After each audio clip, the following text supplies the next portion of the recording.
Hey everyone, welcome to Buzzing About Romance. I am Becky, and I am super excited to be joined by fellow podcaster Jenny. Hi Jenny, we'll just make things Hi, up Becky. tonight. Okay, that sounds good. And also on this episode is Carolina. Hey Carolina. Hey, Becky. I am coming off vacation. We have not recorded in over a month, but we've still been dropping episodes, just haven't recorded. So now it's getting back into the groove. And Jenny and I on Friday night, we recorded some quick shots. So I almost said in the opening, welcome to a quick shot of romance. I was actually waiting for you to say it. Yeah. So, hey, We'll welcome. give you some grace this episode. Excellent. Thank you. So let's check in a little bit here. How has everyone's summer reading been going? My reading's been going pretty well. I Well, read a lot of books you told me to, I mean, so isn't that what everyone should be doing? it really is. Like every time I'm like, she's right again. How about you, Carolina? How's your summer reading going? Mine has been a little mixed. There's some books that I've been excited about and I've read, and they are not my favorites of the authors. They're good, but like there's something missing, or I just like a different book better in the series. And I'm going to save this for my book of the week, but I'm listening to this book on audio. I've already read the book and I love the book, and I'm listening to the book on audio going, damn, this audiobook makes the book, like, the book's already amazing, but it makes it a million times better. Yeah. And I'm like, I normally listen to audiobooks on like 1.2 speed, right? Because I just want to listen to it. Like sometimes the cadence is a little slow for me.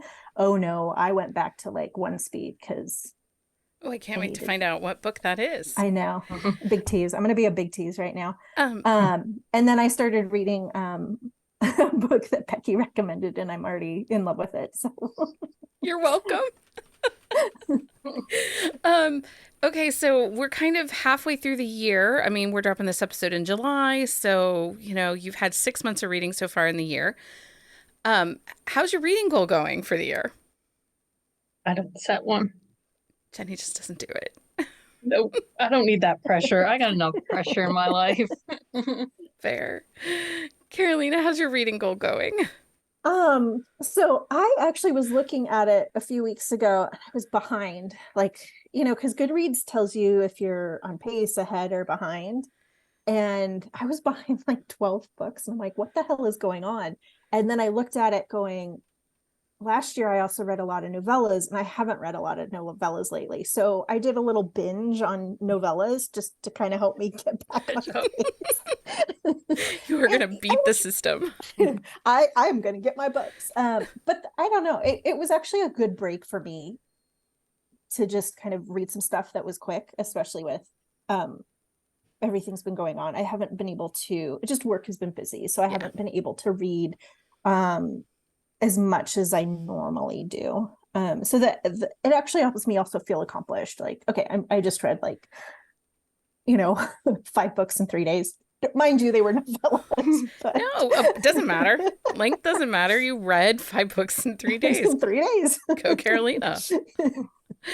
Okay, I'm going to ask the hard question now. Does anyone have an outstanding read so far for the year? And this is what I thought you were gonna ask first, and I was like, oh no. What Jenny, I know you've read some good ones. I have. I really have. What's an out? Just one. It doesn't have to be at the end of the year. I'm not going to come back to this episode and be like, on July 16th, you said. Doing that. Between Never and Forever is by really, Britt Benson. Yes. Oh, this book. Carolina, it's Rockstar. She's the rock star. I love Small Rockstar. town. Shut Second chance. Single dad. Single dad. Oh, okay. Now, yeah, Angsty, but not without purpose. All right. What was the title again? Let's write this down. Between Never and Forever by Britt Benson. It's so good. So good. Carolina, do you have a top read so far this year? I have two. Um, the first one is Canon by Sawyer Bennett. I Dirty Talker. absolutely love Canon. Yeah. And he is delicious, and he is I think he's just so like he understands the balance. I think that's the coach in him for from the hockey team. He lets his heroine, make make her own decisions as much as he wants to jump in. And he's a dirty talker, so that's always good. Such a dirty Um, talker. and then the second one, you have to wait until my book of the week. We'll wait to your book of the week. Again, I'm teasing you. Big Yeah, I tease. was like, he was not kidding. I did a post on my Instagram, on Bookcase and Coffee's Instagram, about my year and, so far my half year checkup, because I don't do monthly checkups. Do you guys do monthly, like, check-ins at the end of the month, like round up what you've read and stuff? I don't. I'm terrible at them. I So, used to do them, but I don't anymore. yeah. I'd rather just talk about, almost because it became almost like, I don't want to say competitive or competition, but there's that measure. Yeah. And I forget who posted it. I saw somebody do their roundup, and they basically it was almost like a disclaimer, but in a very kind way, like, don't let these numbers of what I did impact or make you feel bad, because it was somebody who's had a pretty high number for the month.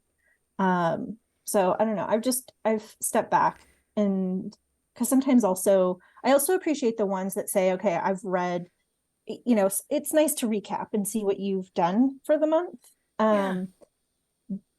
But I like the ones where I'm liking the ones more where it says, okay, maybe I've read X number of books a month, but here are my top favorites. So we're not getting the like ones that you loved and then hated and like everything in between. Just tell me the ones you liked.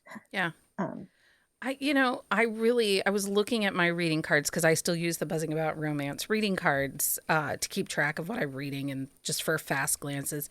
And I really slumped hard at the beginning of the year. Like, and you all know it. The beginning of the year was really tough for me. And then even in March, because then we had COVID and all that kind of stuff, and it was really tough getting back. And I mean, I was kind of angry at books too for a long time.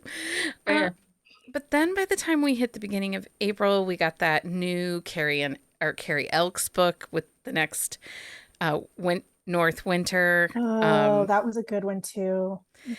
And then May was like this exceptional month of reading for me, and it really carried into June. And then I had vacation, and you guys know, because you get my group text messages, I have been finding some new authors. So you guys stay tuned for Quick Shots of Romance, because we are going to be featuring some new authors that I've discovered. And like, really some of the enthusiasm and the excitement came back, and I don't know. Like, I've had a really great year of reading, and I'm really excited going into the next couple months, some of the books that are coming out and authors we're discovering. So anyway, that's where I'm at. But it has not been without its fair share of DNFs, because we all know how I feel about a DNF. Just do it. Yeah. Just do it. Don't got time for bad books. So on this episode of Buzzing About Romance, we are talking all about good and bad of blurbs, spoilers. Do you like spoilers? When teasers give away the best parts of the book, content and trigger warnings, the good and the bad, and what is needed. We're also going to talk a little bit about when we do end up with a spoiler, especially with social media, things like book talk that are put forth by influencers that have early copies. Who might be responsible for that? Should the author be stepping in? Should it just be on the influencer? Is it the publicist? We're going to cover all these things, because Becky's got big feels, and we need to get them out. Okay, so we have our romance term of the week. I figured we would just go with, what is a blurb? When I say a blurb, because the word blurb is actually used for two different things in relation to books. So we're going to talk about that. Term of the week, blurb. It's a short description of a book or movie or other product written for promotional purposes, It appears on the cover of the book or in an advertisement. This is different from when an author says they are, quote, blurbing a book. When an author says, I am blurbing a book, those are short book reviews written by authors or experts in the book's field. They are used by authors and publishers on marketing material. It is not a book description. A book description is written by publisher, book marketers, or authors, and describes the contents of the book. So for this episode, we are talking about book descriptions versus authors blurbing books. Before we get into that, though, how many of us have bought a book based on a different author blurbing a book? Because I recently did a happy hour based on who blurbed the author's book. Oh, you're saying like one author has written the book and had another author describe the book. Yeah. So author Sydney Carger, I did a happy hour with him. Anderson Cooper blurbed his book. Do you want to know why I said yes to Sydney's publisher? Because I've been in love with Anderson Cooper since 1991. That's just the way it is. I don't think it goes that way. It doesn't matter. He loves me. He would marry me. Just saying. Even though we don't play for the same team, he would still marry me. He loves me. But you'll often hear, so like if you look The Fourth Wing by Rebecca Yarros is really big right now. On the front cover are blurbs from Lexi Ryan. Sawyer Bennett blurbed that book for her. They gave editorial quotes to be used in the blurb. But for what we're talking about, we're actually talking about the book description. We're talking about the 200 to 500 words that are used by the author to give us synopsis, hopefully spoiler-free synopsis of the book. So that's the difference. All right. Okay, so let's talk blurbs, descriptions, synopsises first. I shall make my confession because apparently this was new to somebody that was in our Discord. I, Becky, do not read blurbs for books. You sell me on a title. A title and a really good cover. So your title and a good cover will have me read the blurb. It's unless I mean, honestly, even for authors that I know, I want to read the blurb because I want to confirm which characters in the story, especially if, it's a big series, and a little bit, I also look for like tropes and blurbs. Like, okay, what am I going to get in this? Because then it's like, okay, where do I prioritize this on my TBR? Yeah. Jenny, are you a blurb reader? I know you make me read blurbs. I do make you read. I am a blurb reader, and I think some of it like goes back to like being a kid in the library, and like my parents gave me a limit like 10 books, and like just that automatic like pulling it out of the shelf and like flipping it to the back cover to see if it was worth like one of my spots. So it's kind of like a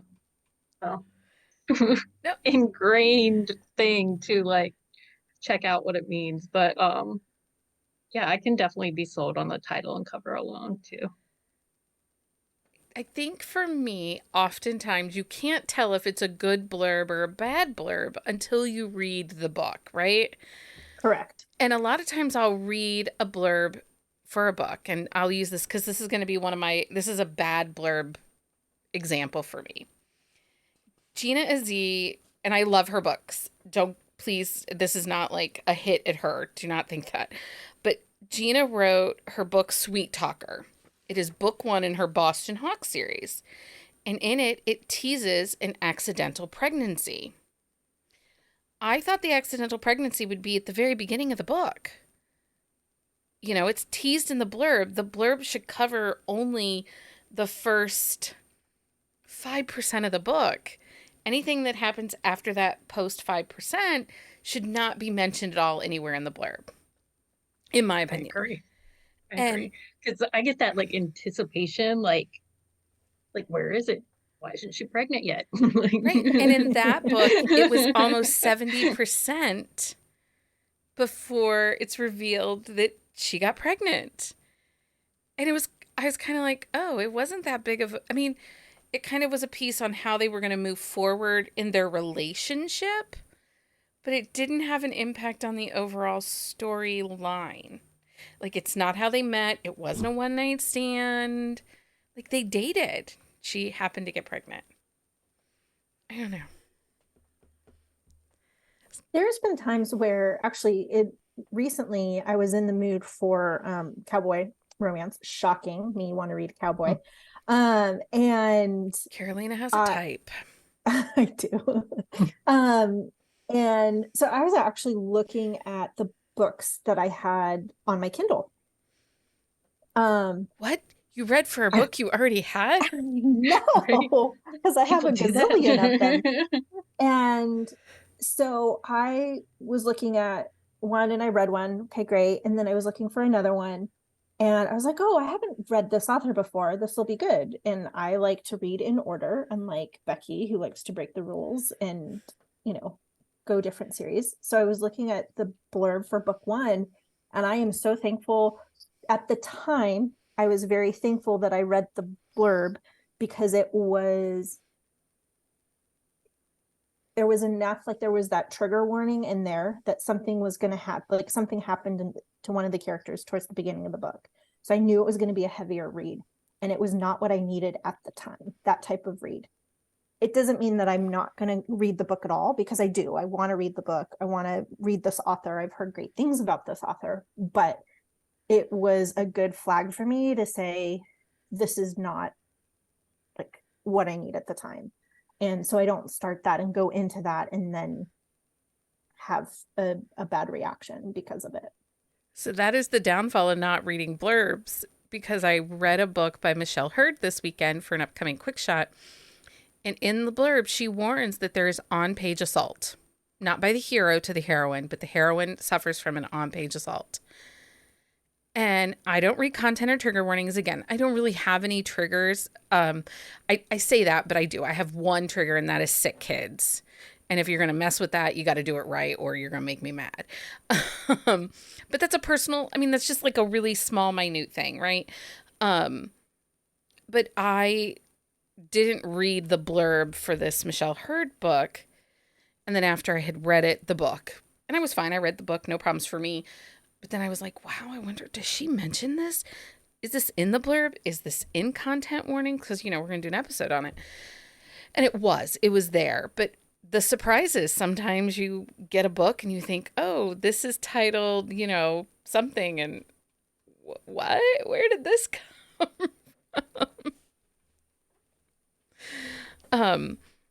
So do you have any ick words in blurbs? Are there things that when you hit a blurb that ooh, this book's not for me?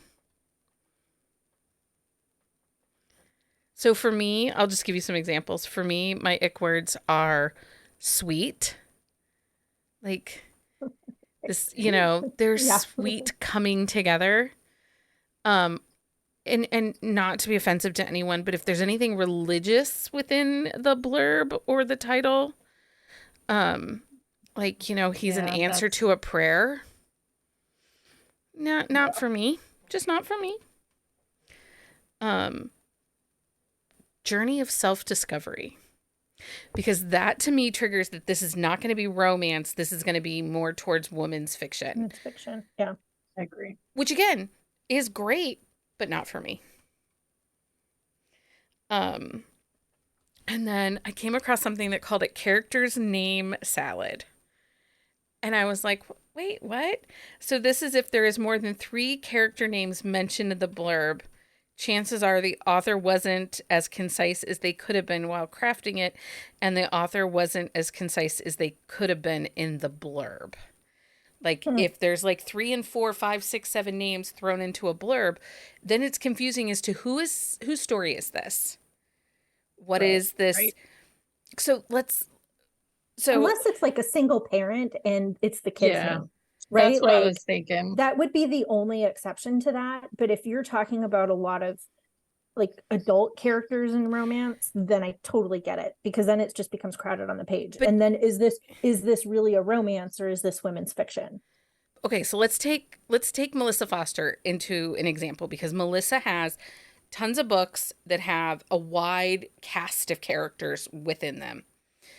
Now, I went through and I looked at Melissa's blurbs. Her blurbs are very concise as to the two main characters that are going to be in this book. And also, like, I was looking at Jock's book, which is book one in the Steals at Silver Island, and it mentions Daphne and the little girl's name and his name. So you got those three.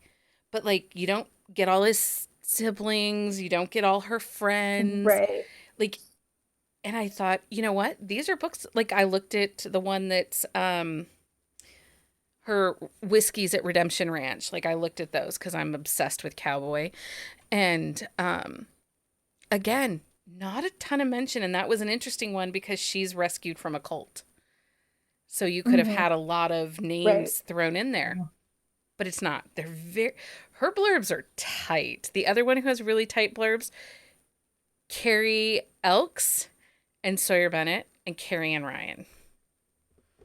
They have really tight blurbs. Yes. Yeah. Because as you're talking, like, I'm thinking, like, there are definitely blurbs that I gravitate towards, and I like it when it's like, here are the two main characters, and you get like a little snippet from maybe like their point of view, or even like a third person point of view.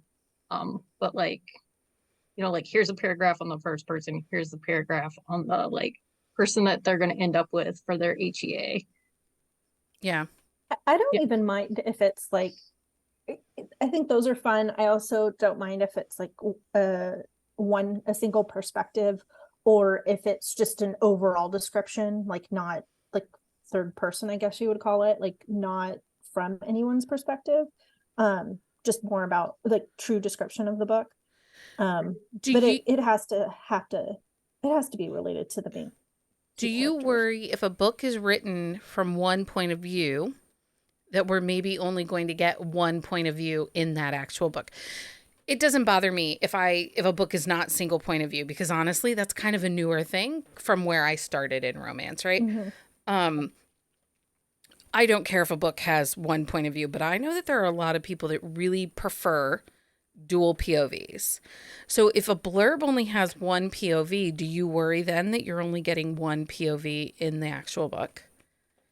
Now that you ask the question, yes.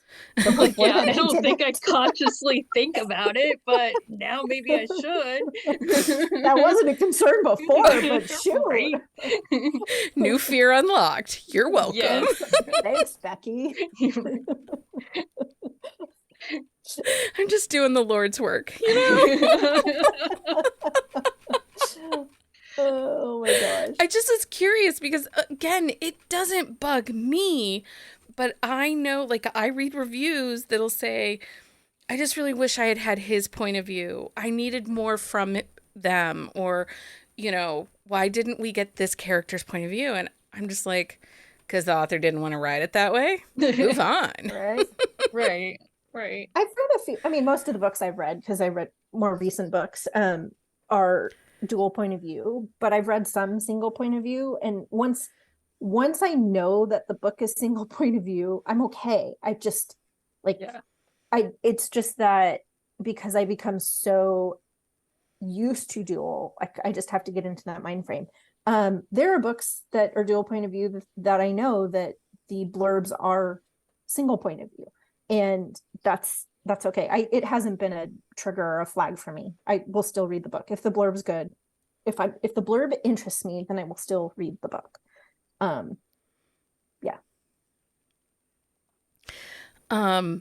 Okay, so I have to say this because this is actually one of the things that inspired this episode. Vi Keelan writes the best blurbs of romance. Oh yes. Yeah. They're like teasers. Yeah. It's like a trailer for a movie without giving away anything. And I that's think the we've said one that that I was about like, She like literally like strong arms me, asks me 5 times in the middle of the quick shot, "You sure you don't want to read this blurb?" I'm like, "Yeah, we don't need to read." She's like, "I'm pretty sure we need to read the blurb." Okay. I read the blurb. She read the blurb. We're talking about the game from Vikilin. Yeah, well, and I think there have been times on when we've done quick shots where, you read the blurb. I typically read the blurb before I read the book. Because I kind of want to just have an idea of what I'm getting into. Unlike Becky, I don't like to go in cold. I like to have a basic idea. And so I know when we record quick shots, like I won't typically read it the blurb afterwards, but we'll go for a quick shot, and then we've read blurbs before. I'm like, oh, that was a really good blurb for this book. Like it's that reflective of afterwards. And again, I don't think that you can really judge a blurb until you've read the book. The book. Yeah. Okay. When a blurb is a spoiler. The original blurb for The Heart Principle by Helena Hong stated the plot essentially as a female character tries to lure a male main character away from a train wreck of a sister to keep her on the straight and narrow while dealing with OCD. Like, that was the original blurb. Like that quote. That quote. That's got a lot going on right there. It's a lot. That was like the whole summary, the whole plot of the book. And I've read a couple that were spoily. So Reckless by Elsie Silver, it gives away that it's a secret baby, right? And that it's the heroes, like right in the beginning of the blurb. Where's the mystery? Where's the fun? Why you gotta ruin everything? Yeah, that goes back to my, like, then I'm anticipating it, so I don't fully enjoy, like, whatever comes before that, like, main plot point. And I think like Legend by Sawyer Bennett, that's a secret baby, but it talks about the baby just being left on the doorstep. You don't know if it's actually Legend's baby. You don't know why it's being left there. You just know that he found a baby on a doorstep. So, like, that's a good blurb. Right. Because then part of that journey is, why do I have a baby? I'm a hockey goalie. Is it truly my baby? Is it my Who baby? left this baby? How do I take care of a baby? Yeah, Stacey Lynn also has a secret baby in her Carolina hockey series. That it's kind of that, like he only had sex once and now there's a baby on his doorstep. Oh. Like, is it his baby? What's happening?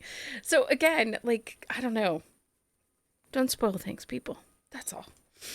Yeah, that's the hard part. Like because there's a fine balance of understanding what plays a role of that in the story and how much gets revealed to the reader.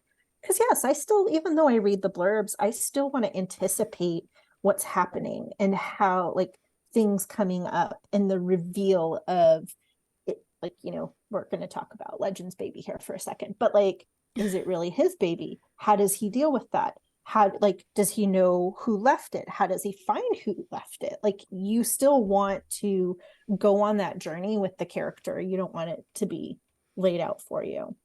It's kind of like a movie trailer. Like, if you give me, like, there's so many movie trailers that I've said, there's the whole movie in that, like, 60-second trailer. I don't need to see it. I do not need to waste my time. So Mike will not watch Marvel trailers except the very first one. Yeah, that's fair. Because he thinks that. Yeah, they usually do. Okay, so this brings up trailers. And because we get them a lot from authors, social media. And I actually got to the point where taking an arc, I will not do teaser shares. I say no, thank you. Because I think they give away the best parts of the book. Sometimes they can. I mean, it's tough because you want even as a reader, you want to get excited and you want to get a sense of the characters, so I get that. But you like also have to be careful of not sharing like all of the, especially the hot moments, the steamy moments. Well, I was thinking about Sarah Cates when she released some of the books that are in her Salacious Players Club. She'd give these really like steamy, erotic quotes and trailers. And then you go to read the book, and that is the steamiest part in the entire book. Mhm. Yeah. That gets disappointing because you're like, I've Yeah. seen that and I've seen that so many times. So then it actually loses the effect of, you know, or like I like it when it's like the tease right up to like the moment. Yes. Like let's take a Yes. hockey romance and you know, you have the heroine who is naked with the exception of wearing his jersey. And like he gets excited about that, right? So you know that there's going to be something after that. Right. It gives you the like now you got to read the rest of the book, Yes. right? Right. You have my attention. Yeah. So let's look at like Natasha Madison's Only One Touch, which is Nico's book. We all know how I feel about Nico. Freaking Nico. Freaking Yeah, Nico. I'm right there. But we don't Freaking know Nico. how big he messes up. Like she doesn't tease that at all. But you get the intensity if you look at that blurb and you go back and you look, you like get just from the little teasers we had that this was going to be a really intense, passion-filled relationship. Mhm. And, like it was balanced out. We didn't know how big he was going to screw up in the end. Big time. But then, I had the privilege of reading a really early copy of her new book that comes out later this month, Mine to Take. And I'm not going to spoil it for anyone, but there's an almost kiss. And that's not even like the steamiest thing that happens in this book, you guys. But just lead me up to that. The hand on the cheek, the hand in the hair, the just almost. Those are the moments I want teased. Right. Because it gets you to that anticipatory, ooh, there's so much passion here. I'm like, don't give us all the milk without giving us the cow. It's like you're edging us for the book. Yes. Yes. We'll bring in the next level kink. It is like edging bookworm edition. Oh my God. There is a reel or a TikTok right there. Right. Oh, I feel a sticker coming our way. Yeah, I was like, oh no. Teasers. That definitely needs to be a sticker. Teasers edging the bookworm edition. What is wrong with me? Okay, so do you like teasers then? Do you like this kind of PR movement that's giving us teasers? Or do you wish that they would just give us a cover, give us a synopsis, give us the book? I don't mind teasers to a certain degree. I mean, because there's a lot of books out there, right? And I and for some of the other Bookstagram people or book talk people I follow, we don't always read the same things. So having some of those teasers is helpful because it like, ooh, this sounds interesting. Like it'll pique my interest. But I don't want it to spoil the book. Like, again, I don't want the plot line to be figured out or give me the steamiest part. And that's where the tough part comes in, is because if you're sharing teasers, you're reliant on the author or the PR company to give you the content to share these teasers. So you don't really know as the reader, or if you're sharing them, like if, unless you were the beta reader or got a super early arc, like you just don't know if this spoils the book or not. So yeah, because then there's just disappointment if it spoils the book and you get like that's the end of like that's the best part or that's the steamiest moment. like then and you're like, that's kind of a letdown because you've built this up. Yeah, I agree. Jenny, any thoughts on teasers? Yeah, I like the teasers that are like maybe a paragraph at the most. Like I just want like maybe a quote or a little back and forth between two characters, but I don't want like an excerpt. Like, So authors will often send, usually like with, I know Vanessa Vale does it about a week before the book comes out, maybe 10 days. She will send you the first chapter or the first half of but she writes short chapters, really short chapters. And it's so that you read this chapter and you're like, okay, now her books are quick to pop early. She tends to be a little more, sexy time happens a little quicker. Does that bug you when a newsletter comes and it's like, read your first chapter now? I usually don't read it. I'll just ignore it until the book comes out. I need it all at once. I can't. Don't edge Jenny. That's what we're saying. Oh my gosh.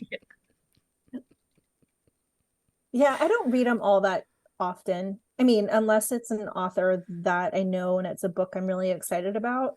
I typically don't. Like, give me the one paragraph. Give me the hook in there. And I don't know. I have books I'm reading. I don't need to read the one paragraph now or the one chapter now. I just give me a paragraph and we're good to go.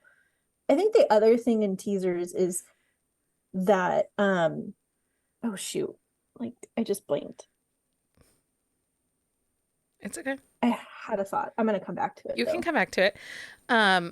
Okay, so I don't really like teasers and I rarely read the first chapter. I open every author's newsletter and just scroll to the bottom so that they get that I opened it to help their open rates. But I don't look at them. I mean, that's probably a whole nother episode. The good and the bad of an author's newsletter. Yes. Okay, I remembered what I was gonna say. What I want in a teaser is to help set up the book for what I'm gonna get and give me like a quote or a paragraph that helps me set up the characters. If this is enemies to lovers, like give me a little banter, like a fight banter. If this is something where it's like the fake relationship, like give me that paragraph of where they're setting this up on why it's like a fake relationship. Like help me as a reader understand the tropes and what I'm getting into. Well, and I think that's part of what drew me into Adriana Locke has a series right now. It's like Flirt, Fluke, and they're all the blurbs are written like classifieds because they've gone on social media and have been like, I need to find a date for my grandmother's birthday party. And oh, by the way, my ex-husband is dating my aunt. So be prepared. Or, but you and I read the Cowboy Classified series by Janice Whitaker. And those were also written kind of like a classified. So it set up like what was bringing them all together. And I kind of like that. Yeah, that was kind of fun and playful for what is actually happening in the book. I really think like give me a dating profile. I mean, honestly, that's how I want an author to sell me the book. Set up a Bumble profile for your heroine and your male character. Let me see that. You know what I mean? Those are the kinds of like those are the basics that I need. Those are the teasers that I need. Yeah. The other thing I've noticed in social media teasers, and I think this has been a somewhat like a pendulum swing from spicy book talk, is that I've noticed teasers have gone super spicy. Yeah. Like, you'll get, authors do a series of teasers for a book release. And because everybody wants to compete in the spicy book talk like era, then all of these teasers are the spicy moments or the spicy comments versus, okay, yeah, like let me know, have one of them be spicy because yes, we want, the readers who want spice want that confirmation that it's there, but they don't all need to be. They can be like the setup of the stories and the like to reinforce the tropes and the characters and things like that. So I don't know if either of you noticed that or not. I But have. They're trying to sell books solely on, and I think it's part of the smut movement. And we have talked about how I feel about that word. ugh, I am. bah, bah, bah. There is now. I like spice in my books. We all know this. Becky's not reading the sweet romances. We are not. The praying to God we're doing is not in a church. Those are not the romances I'm reading. But I also need more. I mean, we have a whole category where we put our PWP books, and those are basically all spice, porn without plot. And a great example of this is Pray Tell by Amanda Richardson. I thought this book was going to be PWP. I picked this book up because it was Primal Kink, and I thought I had seen a teaser, and I thought, okay, this is just all sex, but I'm here for it, right? Because I like Primal Kink and the chase and whatever. I'm here for it. I start reading this book, and there's big emotions, and there is character development, and there's an actual story and a reason, and he pines, and not just sexually he pines, but he pines for and cares for her behind the scenes and all these things. And I'm like, what? I had a whole really great book experience with what I thought was being teased as PWP. And so I think that, and the same thing can happen. If they're only going to give us the spicy parts, we might be like, no, I really want a book with a deep emotional connection. There are plenty of spicy parts in that Britt Benson book that Jenny talked about. There are plenty of spice because Levi. But the emotions in that, you would be doing a disservice to that book if that's the only thing you as an author chose to focus on. Yeah, that's what I was thinking. It's kind of degrading the books. There's so much more. In any relationship, there's so much more than just the sex. Yeah.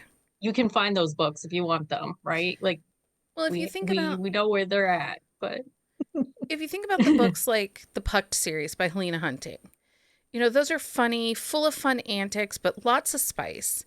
But you would miss some really caring and nuances if all she ever teased on those books was the spice. You would miss the funniness of those stories, the meet cutes and such.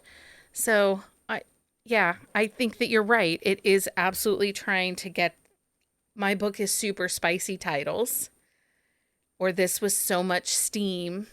I didn't know what, I think there is kind of a competition that way. But, that's another episode. We'll talk about the toxicity of the book world coming soon. Okay, so spoilers, because I have big feels on spoilers, and I wasn't aware of how big my feels were until earlier this spring. There was a title I was anticipating from Elsie Silver.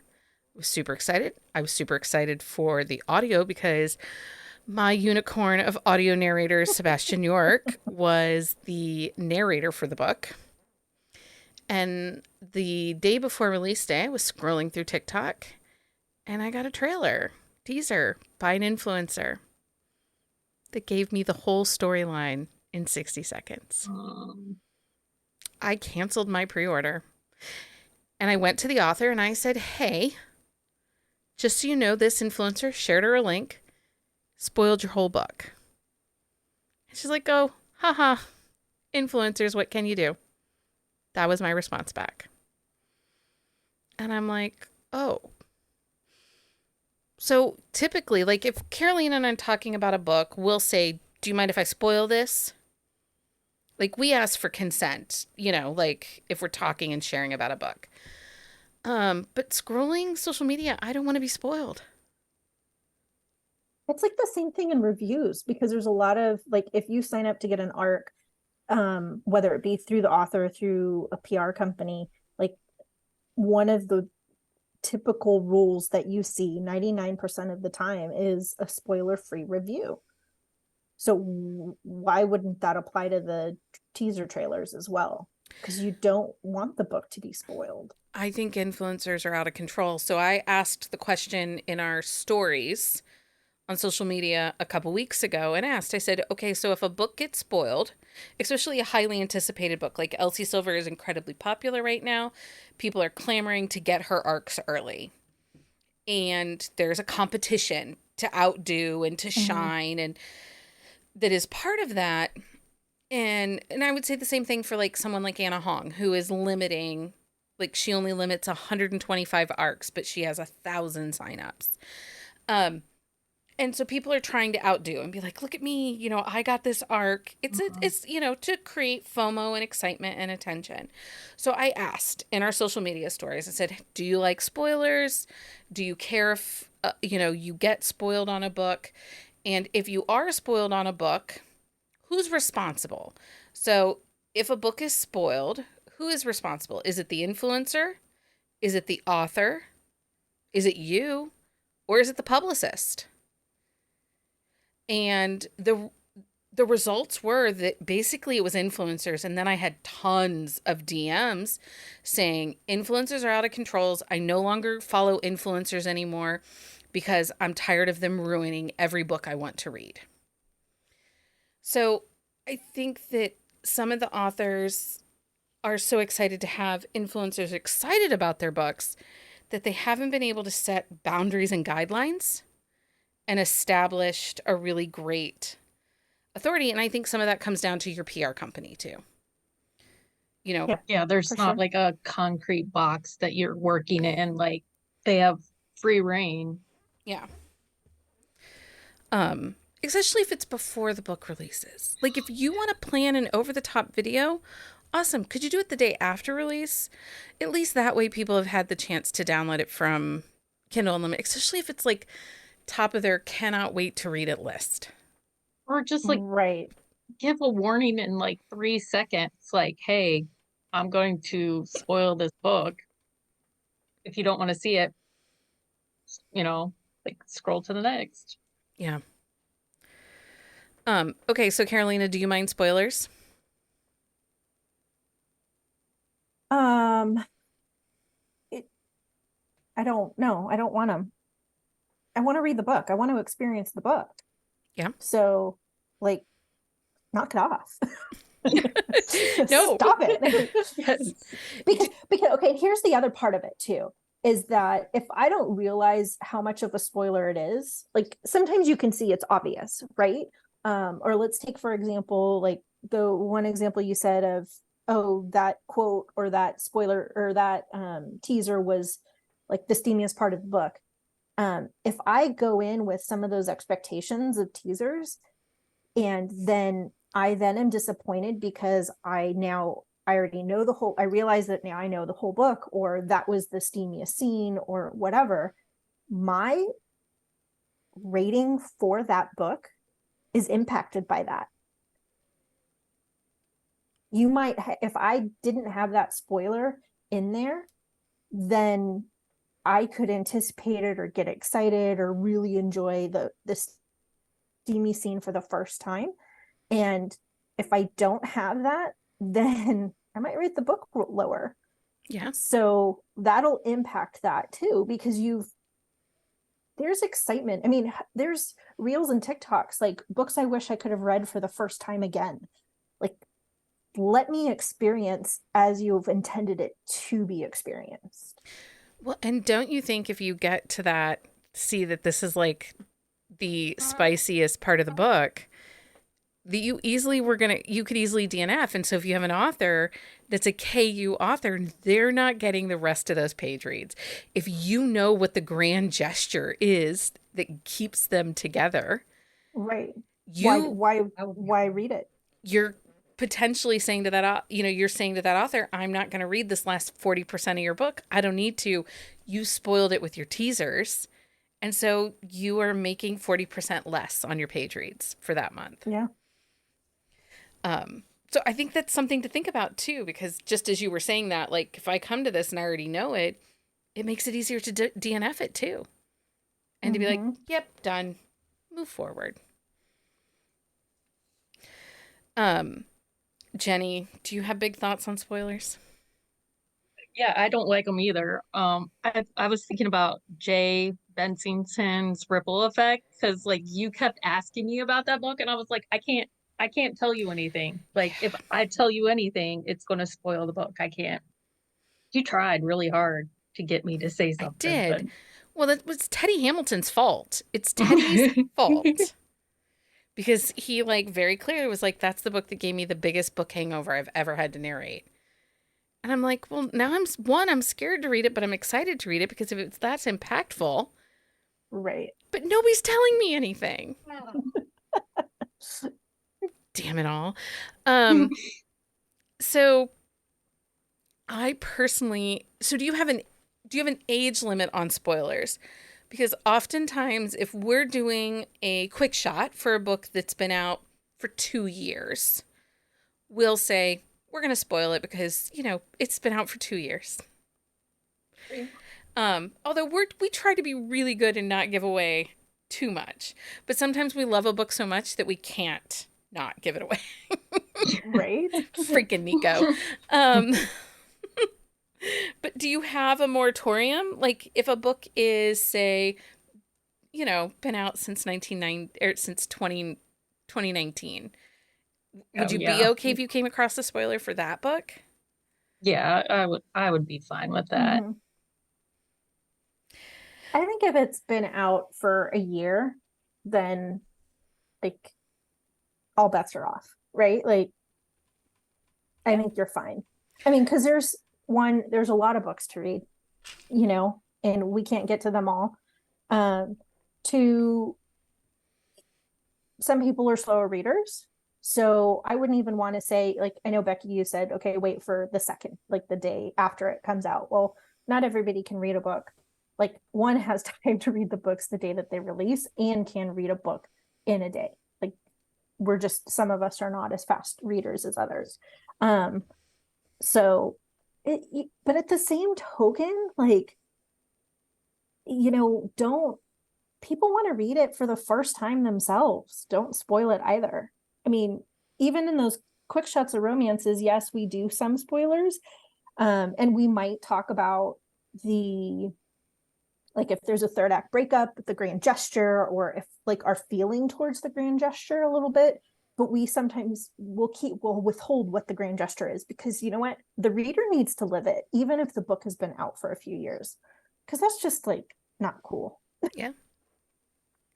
No. I will, like, if it's like, say it's a movie that's based on a book, and maybe it's a series and you're not sure, like, they're gonna get picked up for another, like, season or something, I will go look for spoilers then, just because I need that, like, feeling of completion. But if it's been made into a movie, it's been out for a while, right? Right. Um, okay, so spoilers. And always there's the big conversation of content and trigger warnings. And this has been on my conversational piece that I've wanted to talk about for a long time. I am very lucky, and I realize very lucky. I do not have really any triggers. Birds. Fucking birds. Do not put birds in books. I will stop it. Or No bats. Fucking no bats. one's giving you a trigger warning. There are. Listen, Kate Canterbury, her Beauty and the Beast retelling. The Beard and the Beast, or the Belle and the Beard, or whatever. I DNF'd that book because, like, by chapter 3, she walks into the new house, she opens the door, and bats come flying out. And I'm like, fuck, I'm out. I am out. No, thank you. She's running back. I'm done. Birds and bats, I'm freaking done. No, thank you. Turn around. Who does that? Who puts bats in a book? It happens in real life. Romance is not real life. Knock it off. Fair enough. Nobody wants that. So authors, please do not put birds or bats in your books or I cannot read them. Okay, so this is really, I say I don't have any triggers, but I actually was looking at a book to read the other night and it said the girl had a pet bird and I'm like, fuck no. Not for me. Can't do it. No, thank you. There's a bird on the cover. No thanks. Sorry. Unless we're eating the bird. Chicken and He's not turkey are reading fine. it. Okay, so content and trigger warnings. I know that there are value in them for people, especially if you are going into some romances that are going to be a little bit more emotional. Mhm. For example, if you're going into it and one of the people is in remission from cancer, or there's a parent. I read the Confidence of Wildflowers, and in that book that deals with like a parent being diagnosed with cancer. You could, if you've had that in your life, that could still be very raw for you. And nobody wants their reading experience to become, harmful, right? And I understand that there is value in them, but I do believe there's overkill. Yeah, I think it's there are things for me that I feel like are overkill in trigger warning, or some trigger warnings, especially with some other bookstagrammers who like put tons of like potential triggers. And I think that's a little crazy. But I also try to be compassionate to people who that might like that's not a trigger for me. So I feel like it's overkill. Um, there are content warnings and trigger warnings that I appreciate, that so then I know mentally going into reading this book, like the book I talked about before. I want to read the book, but that was not the right time for me to read the book because that's just not what I mentally wanted at the moment. So I think that's important going into it. Stacey Kennedy did a great job in her Phoenix series of she put the content warnings. I don't know if they're in the book descriptions, like on her Amazon listings, but in like before you start reading the book, there is a page with just content warnings of what you will see. So it's very clear. There was, oh, goodness. There was a book I read and I can't think of her name right now, the author, and it's one of those, I always have difficulty pronouncing her name. But anyways, So one of Stacy doesn't put her content warnings in her blurbs. They must be in the front of her book. yeah, they I know that they are in the front of her book. I just didn't know if she put them there as well. So I appreciated going to that. There was another author who you knew the book was going to be dealing with some heavy subjects, and she said, um, this book does have content and trigger warnings. If you have any warnings, please message me and I will like let me know what they are and I'll tell you if this occurs in the book. She's like, I don't want to give it away because part of it like was a plot point in the book. Like it would have spoiled the storyline. And reading the book, you're like, oh my gosh, yes, like I understand why she didn't want to reveal it, because it was something that the hero was actually keeping from, it was something that happened in the past that the hero was keeping from his whole family and everybody. So like you needed to have the revelation when he revealed it to everyone as well. Yeah. That so I appreciate them in that sense. And I know that there are other contributors who that we have who have triggers at certain times of the year because of stuff. So because of experiences, life experiences. So it's helpful to know that. But they can get a little out of control. Yeah. So, and I asked this because it was a recent discussion on TikTok. An author, basically, Amo Jones, said, I write dark romance. You can expect there to be dark themes, and I'm not responsible for telling you. If you don't want to deal with dark themes, don't read my books, which is kind of lazy and bullshit, right? We can all agree Well, with that. Yeah. and I Well, will go ahead. yeah, like then we like, what's your definition of dark? What's my definition of dark? Could be two completely different things. And No. yeah.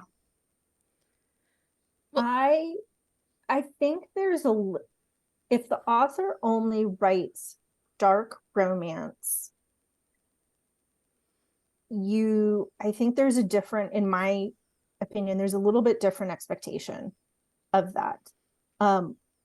Although I had a situation where I read an author's book, I happened to discover an author where they wrote more of a very emotional contemporary romance. And I was like, oh, I want to read more of this author. So I signed up for an arc of their next book, not realizing how dark they normally write. Like this one book I got was actually a very much a departure from what they normally write. And so I read the next book and it was dark. And I was like, why are there not content and trigger warnings on this book? Because it was pretty serious. And then come to find out that it was, this is typical for them. And what I read, that one book was atypical. But if I would have known that, then yes, the dark themes, I think there's a different expectation. Who is responsible for warning? So I will always say, if you're a reader, you're inherently a member of the reading community, and be a good community member. Meaning, before you recommend a book, make sure that you let them know that there might be some topics that could be sensitive. So ask, do you have any triggers? Because before I recommend this book, if you struggle with any time that maybe maybe you struggle with bats and this book has bats in it, I need to make sure that I care for you, because that's being a good neighbor, right? Like a good book community neighbor.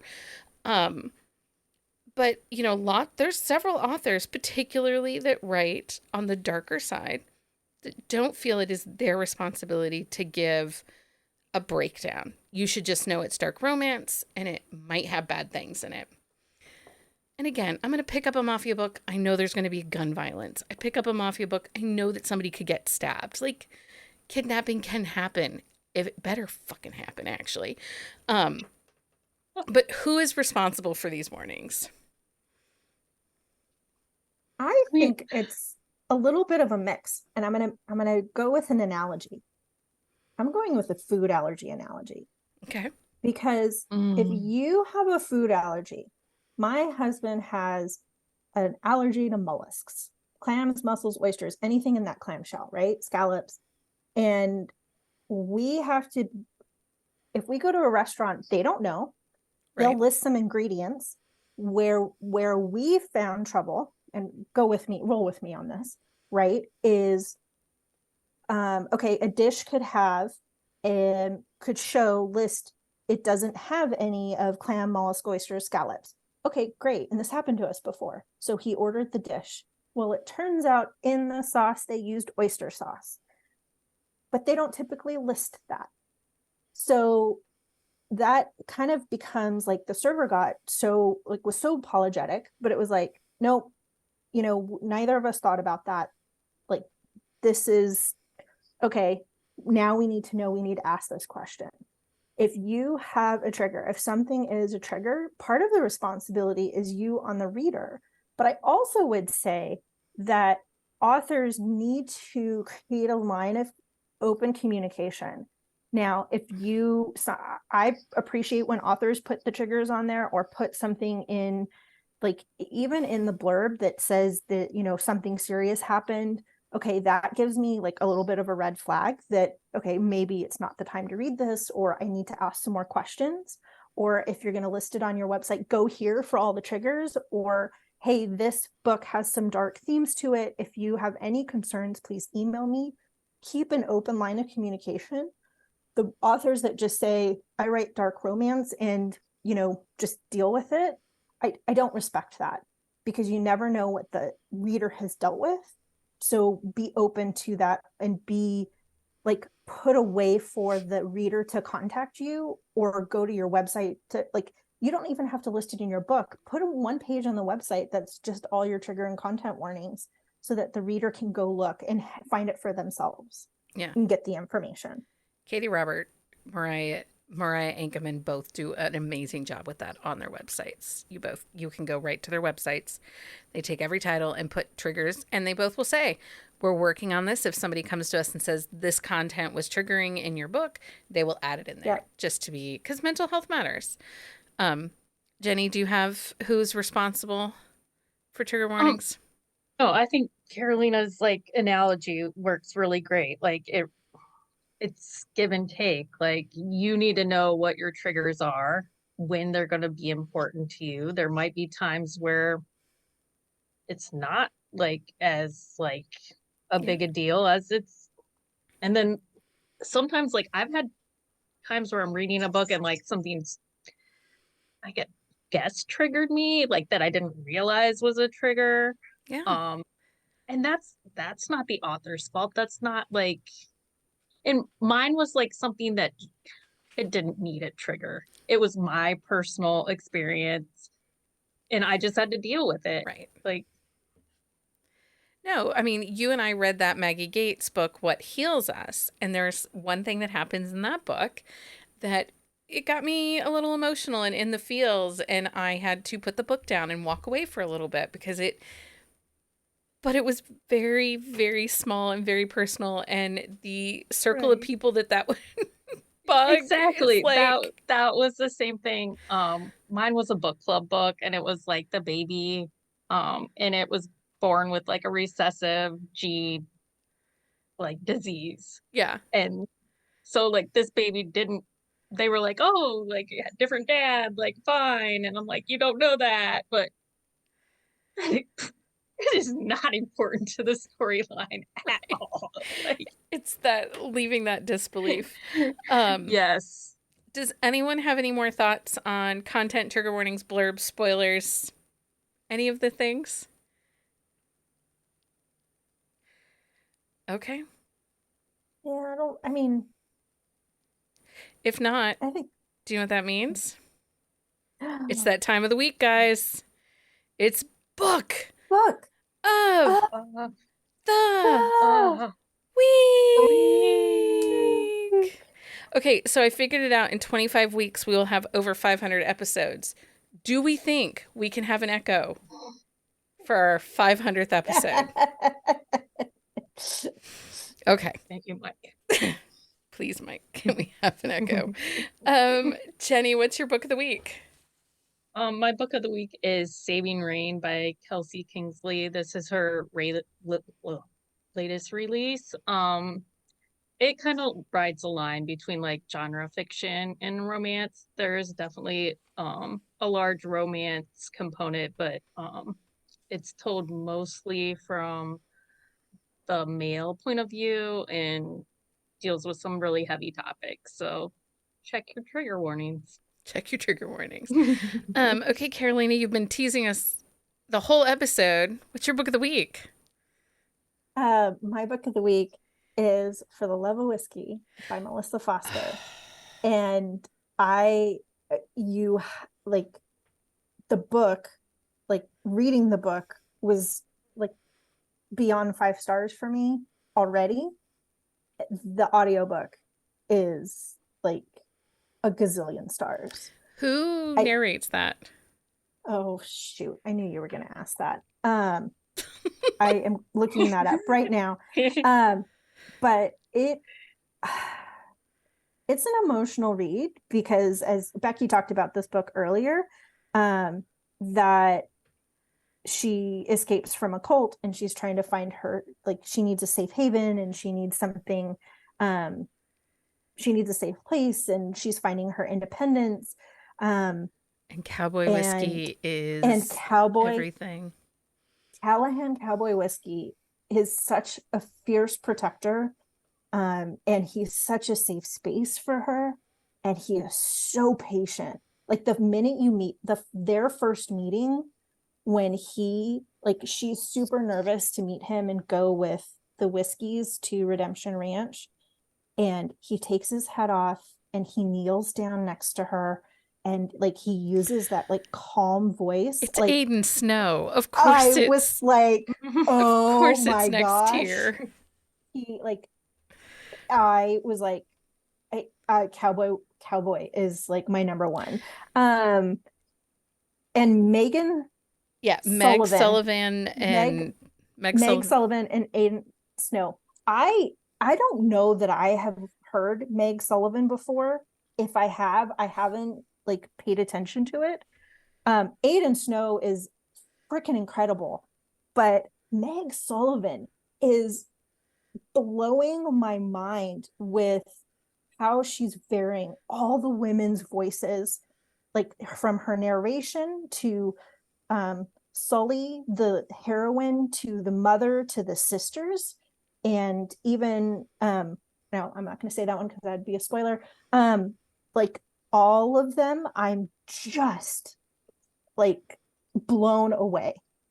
Okay. I just looked her up. I could only find 3 other books that she's done, so she maybe is newer on the audiobook scene. Everybody needs to hire her is basically What the you're moral saying? of that story, because she, like, I don't really have very many I don't really have one click female narrators, male narrators for sure. Like if, I like Aiden Snow, I like, oh, who's the other one that I like? Shane East reads it, you're buying it. Shane East is my other one, right? But now like Meg Sullivan, if she's reading it, I am there. Okay. Also, if you loved the TV show Yellowstone and have feelings towards Rip in that series, Cowboy Whiskey has all the Rip vibes. All of them. He has a lot of he does something where he decides where he seeks some revenge. Oh yes. Oh yes, he does. Oh my gosh. He totally is walking around with the touch her and die kind of vibes too. Yes, you're right. Super protective, right. over the top hero. Yes. And only soft for his heroine. Yes. Oh, in the lake. When he takes the lake. Jeez. That book, Jenny, have you read that book yet? I have not. Oh my gosh, Jenny, read the book. read the book. Listen to the book. Listen to the book. So my book of the week is Something Unexpected by Vi Keeland. This is her new standalone that is just out here in July. And this book was so emotional. There's a fantastic grandma in it who is fulfilling her bucket list. She has cancer, it's end of life, and the hero is her grandson, and the heroine is her bucket list companion, who's taking her on all these adventures. I mean, there's a skinny dipping scene that results in an arrest. Like, I'm telling you, the shenanigans in this book. Sky. Got to that scene. I'm reading it now. Oh, it's so good. Anyway, so good. So many shenanigans in this book. I cannot recommend it enough. It's the banter. Vi Keeland writes great banter, and this book absolutely has it. And Beck, our hero, is so freaking grouchy. So grouchy. Anyway, can't say enough great things about that book. Patreon update. Welcome to new member Amber, or as we like to call her, Jill. And also, you weren't there, Carolina. So I heard about this. Last month at book club, somebody said she was our author. I changed the name on her Zoom to the author's name. She changed it back to her real name. Oh my gosh. Anyway, so Amber, welcome. We initiated you. Big time. Welcome to the chaos. Right? The thing is that's not the most ridiculous thing that's ever happened at book club. Also, welcome to Elise and Sky. We are super excited to have you all as part of our community, and we look forward to seeing you at book club and all the other fun things that we do. Happy Patreon anniversary to Danielle, Amanda T, and Kimberly.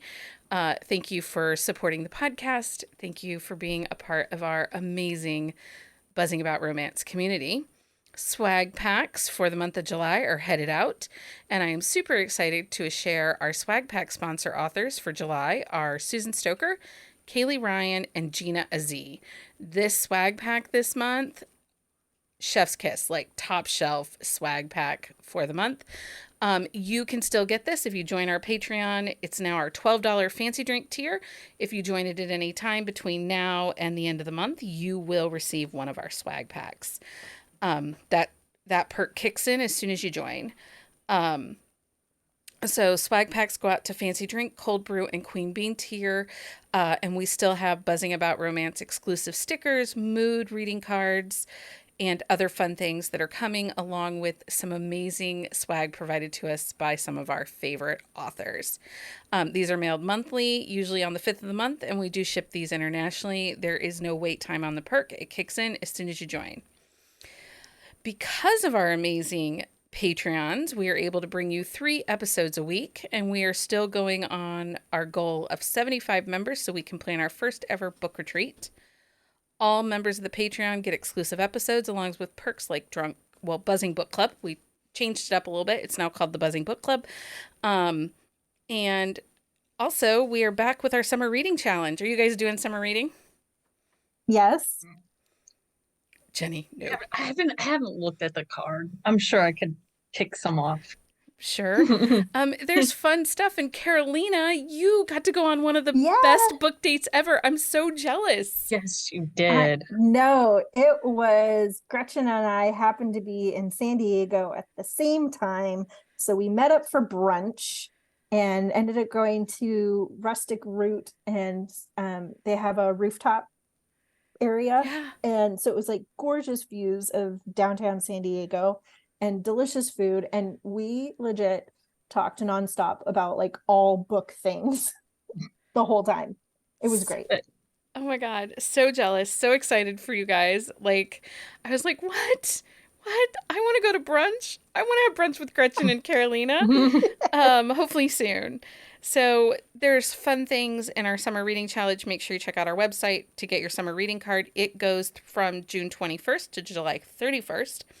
And we're going to celebrate the end of summer reading challenge with something different, something we've never done before. I'm so excited for it. I bought like special PJs for this, so I haven't ordered my PJs yet. I'm looking. So I want to order special PJs now. I know, right? Don't you think we need special summer reading PJs? Yes. So we are hosting our first ever summer slumber party from July 28th through the 29th in our Discord.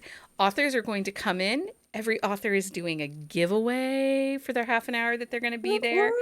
They're going to come in, answer questions. It will be so much fun, you guys. You will not want to miss out on, even if you're not doing summer reading challenge, you can still come to our slumber party. You can find details on our website. I'm super excited. And now we all need special PJs. I need special PJs. Okay. Also, you can find a list of all of our current events, including happy hour, IG lives, and book clubs. And I know that lots of people are headed to book signings, and we ourselves are headed to a couple of book signings. Potentially, Jenny and I will be in Columbus the weekend of July 22nd for the Beyond the Reader event in Columbus, Ohio. But then we definitely will be in Louisville for Readers on the River. And then in November, we will be checking out, we are signing. It sounds so weird. Nobody wants our signature. We're hanging out with the at the HEA Reader event in Indianapolis, Indiana.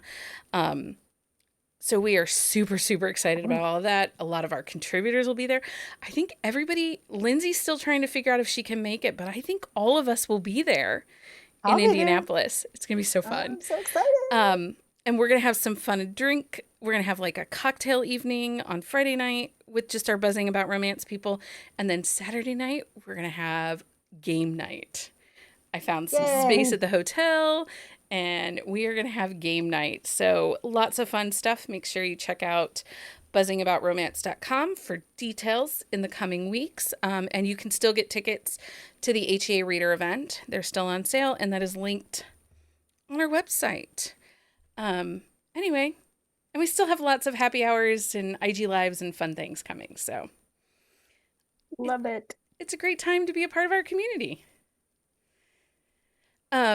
Okay, thank you, Jenny and Carolina, for joining us, or joining me for this episode and talking about blurbs, spoilers, and teasers, and all the things. Until next time, everyone, happy reading. Find us on Instagram at BuzzingAboutRomance or on Twitter at BuzzingRomance. If you like the podcast, please leave a review. If you'd like to support us directly, join the Bookcase and Coffee Patreon and receive exclusive content only available to Patreon members. Check out bookcaseandcoffee.com for our on-the-shelf show notes.